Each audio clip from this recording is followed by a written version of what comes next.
Hey Gary, here's your feedback on your rear crosses. They're looking really nice overall. You have good timing for most of them, where you can see that Gracie is changing her lead before the jump and landing on the line that you wanted her to go on. So let's now take a look at some of the ones too that I think we can um, make even better, or we can figure out exactly why she didn't take the line you thought she wanted to and how we can work on that. And I have a few ideas for you there. So here, this first one, really nice and smooth.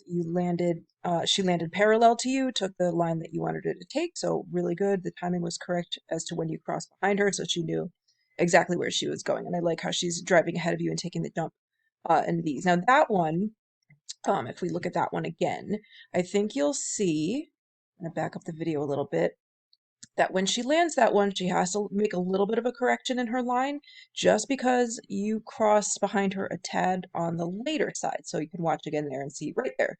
She's got to kind of change her line a little bit more. So it's just a shade on the late side there, but she corrected it for you, which is a good girl. So now let's see the next one here.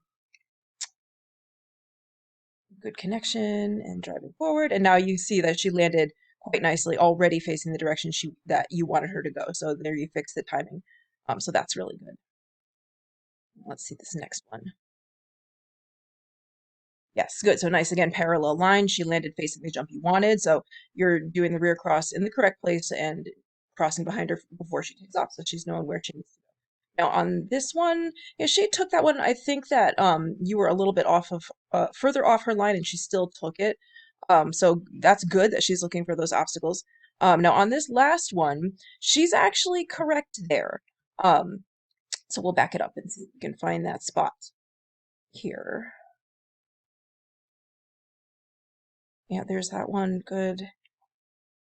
It's nice. And then on this last one, so you can see here, you're let out a bit further. So because you're so much closer to the next jump, she then has to, it's harder for her to get ahead of you here. So I would have liked it here if you were starting this rear cross more here, closer to that jump there, because that would have made it easier for her to go ahead of you and be able to make and for you to be able to cross behind her to get that line to the jump that you have set up over the third jump that you have there. So kind of bear that in mind, that when you're doing rear crosses, that you have to plan what your position is going to be and manage your motion so that your dog can get ahead of you. So part of that is why she took that tighter turn here. So we're going to let this play again.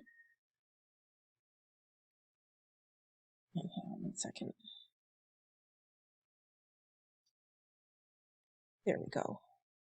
Let it play. And then so here, you see how closely you crossed to the jump there. So the closer that you rear cross, so here you're quite close to the jump, and she's actually not even past you yet here.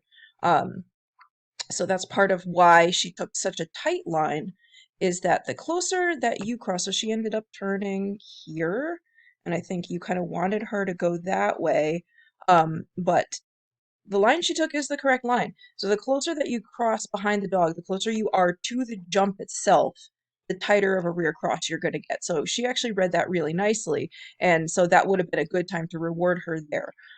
So now, your challenge for this is going to be that I want you to put a jump here and keep the jump that you have over there. That's off screen right now. And I want you to be able to handle her to both of those using a rear cross. And you can do the same thing in the other direction too. That you can have a jump here, and I know you've got one over there somewhere.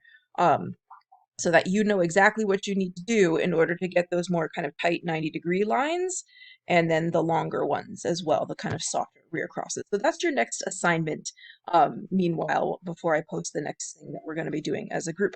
Overall, really, really good. Again, she's driving ahead, so she took what you taught her in the first lesson and is applying it to this now.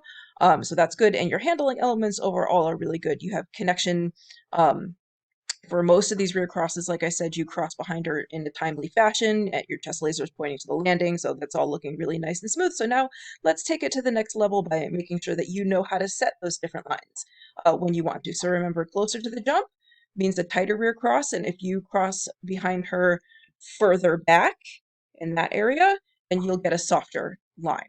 Okay, so let me know if you have questions about that. Hopefully that all makes sense, and then we will keep on going. Really nice work.